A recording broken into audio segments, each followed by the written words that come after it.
மாதமோ மார்கழி மாதம். சேவல் கூவும் வேளையிலே கீழ்வானம் சிவக்கையிலே மார்கழி மாத பனியினில் மங்கை அவள் கோலமிட வாசல் எங்கும் நிறைந்து வண்ண வண்ணமாய் கண்களுக்கு காட்சி தந்திட முழு நிலவு மேற்கே சென்று மறைந்திடும் நேரம் அது. ஒன்றிரண்டு மேகங்கள் வானத்தில் தோன்றிடவே சாணத்தில் பிள்ளையார் பிடித்து பூசணிப்பூ வைக்க அனைவரும் அழகு பார்த்திட தமிழ் மண்ணின் மகிமை என்னவென்று நாம் நன்றே உணர முடிந்தது விடியும் பொழுதை கண்டவுடன். கவிஞர் ந. முருகேசன் ஓசூர்.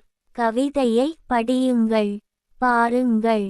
மறக்காமல் லைக், ஷேர், கமெண்ட் மற்றும் சப்ஸ்கிரைப் பண்ணுங்க.